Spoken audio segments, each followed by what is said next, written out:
Tell me real quick which of these books or items is the most valuable just by scanning them. What do you think? So, all of these books here, minus those two CDs and that book, I got in donation on this past Saturday. So today is Thursday, December 14th, 2023. And these all came in two boxes in a donation. I actually was not working on Saturday. I had someone working for me who opened and closed, thankfully. And when I came back, I had a box of goodies, or two boxes of goodies.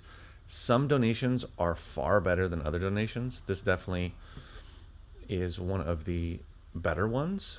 If you know books, you can tell by looking at this that this isn't bad.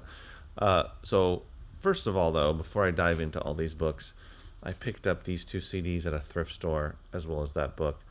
This is one of those Chilton books. I'm going to list it on Amazon for $20. It's selling pretty often.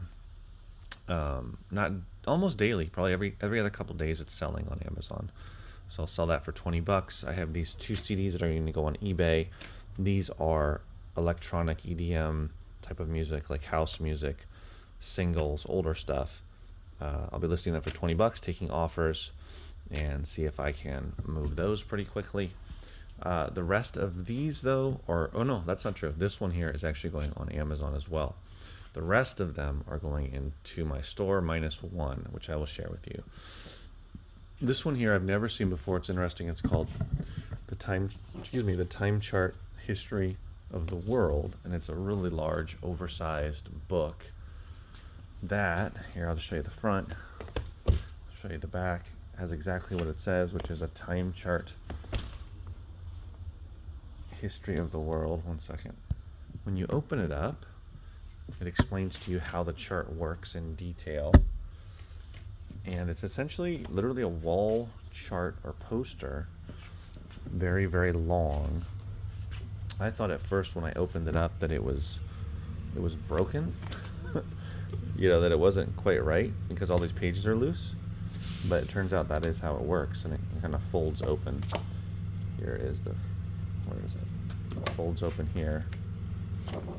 It's got all this detailed information, which is just a lot of information. But if it's your thing, it's a pretty cool setup. There's a truck that just pulled up next door to me, so there's going to be some noise. So this one I will list on Amazon for $18, just under $19. And this was in the donations. So you can sell this on eBay as well, but I'm going to list it on Amazon. It's selling pretty often. It's such a tall book. What I'm going to end up having to do is probably, if I can't find a specific box for it, I'll just take cardboard and kind of build a box around it in order to ship it, which I've done in the past. But look out for that one. I was surprised when I pulled it out of the book, the two boxes of books. I thought, oh, this isn't going to be worth anything, but turns out it is. You just never know until you look up a book to see. And that's, just adds to my point of, if you're reselling books, you're never going to know every book. There's too many of them. Even books in the last 50 years, not even going back 50 plus years, getting into much older pre-ISBN, pre-barcode books. Just talking about books that even have barcodes, have ISBNs. There's just too many books. So many books have been published that even if you scan through tens of thousands, which I have done, at this point, I can only imagine how many books I have looked up or had in my hands in the past 9+ years.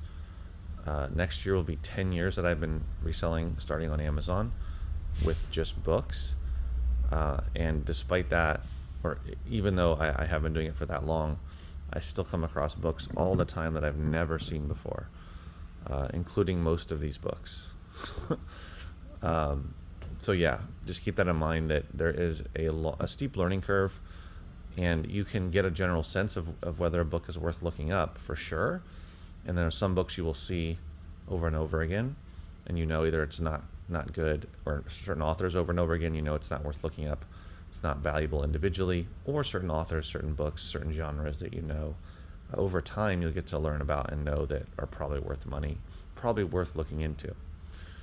So the rest of these are going to go in my store. Now, I was excited to get these two automobile books, about Corvettes and about muscle cars, because I have someone that buys most, not all, but most car books or magazines that I put out, so I'm always looking for more of those. This morning he bought one that wasn't a car, but it was a John Deere tractor book, which I bought in a thrift store and then sold. Bought it this week and sold it this morning. So that was good. I love to get more automobile books. I also got, where is that? I'm thinking of a different haul, but I got a Harley Davidson book that I'll put out and see if he's interested in that one. So some cool ones here is Anatomy for the Artist, and as well as this one, Dynamic Anatomy. This one sells pretty well on Amazon. The problem is that the prices are too low. There's just not enough, there's just no profit in it. So I'm going to sell it here in the store, see if it moves. Anatomy for the Artist. This one is very large. Definitely no money on that online. This is U2 Rattle and Hum, the official book of the U2 movie. I'll put that in the store. And then Grey's Anatomy, you've probably heard of. This is a really nice copy. It is the 15th edition. It's Barnes & Noble. So the spine's really cool looking. It has the page edges, gold page edges. And yeah, really nice, shiny, beautiful. This one is 15th edition, and I looked it up on Amazon. There's no money in it. Too heavy, too big. It's also not selling that often. On eBay, you could potentially sell it on eBay, but there's still not much money in it, so I don't think it's worth it. This one I cannot show you the inside of because it is 50 years of, as you can see, Playboy. You could actually sell this on eBay. Problem is this one is in too rough shape. I just don't want to bother with it. So the spine is splitting. So I'd rather just put it in my store, see if anyone will buy it. This actually goes for around 25, 30 bucks and up, depending on the condition. If it was in great condition and didn't have these issues with the spine, I could probably get around 30 for it. But I'll put it in my store, no problem. I'm sure somebody will pick it up. The official Scrabble Player's Dictionary. This is one from 1978. If you look up official Scrabble Player's Dictionary on eBay, they'll give you search queries people have made, and one of them is 1978. So people do look for this one because it might be the first one to ever come out, but it's definitely sought after. So I'll put it in my store, though. There's just not enough money in it at all to sell it online. Now the one I haven't talked about, well, this one is just cool for the story of Hoover Dam, the Celts. That's interesting. Is this one here? I've never come across it before, but looking it up on eBay, I didn't know that this is the book that Full Metal Jacket, the movie from 1987, is based on. So The Short Timers by Gustav Hasford. Turns out, here's the guy there. Turns out that, and I looked to see if it was signed, because that would have been awesome, that in the last 90 days, the copy, this is the first edition hardcover with a dust jacket, even though it does have some damage. It turns out in the last 90 days, one copy sold for $151, another copy sold for $252 on eBay. Paperback copies are selling for 60, 70 bucks and up. So the hardcover is currently for sale. I believe there's 4 of them. It ranges from $300 all the way up to $1,000. There's one that's going for $1,000. I believe it's because it's in great condition. Now, if this book was signed, it could be worth a lot of money, because it turns out that this guy died in 1993 from diabetes in Greece. I didn't know who had written the book or what book Full Metal Jacket was based on, but this is the one. And so if I list it on eBay, it looks like, based on the condition of my cover there, that I might be able to get over $100. I would say $100 to $200. I would probably do is list it at 200, taking offers.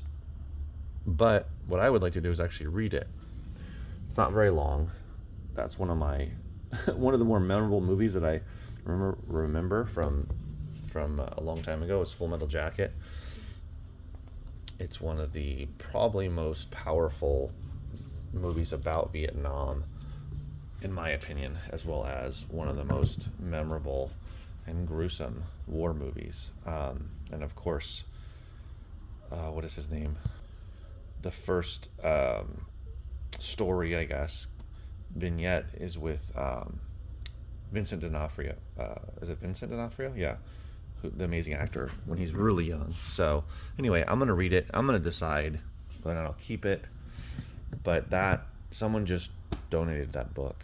So either they just didn't care, you know, they were like, oh, I just don't want these books, even though I know this is valuable. But my hunch is they didn't realize that that is really valuable. But you never know. Sometimes people just give stuff away. They don't care whether it's actually valuable, even if they know it, because they're not interested in reselling it. They don't need the money, all kinds of reasons. But that was donated, and that happens a lot. You know, people donate stuff to thrift stores all the time that are worth a lot of money, hence reselling, the massive reselling industry. But anyway, I thought I'd just share this with you. It's pretty cool haul, really nice one. Down here are the books that I'm not going to be able to use. Unfortunately, but that happens, and this is a high percentage of books that I'll be able to use and get back into people's hands. All right, guys, thanks for watching. See you in the next video. Take care.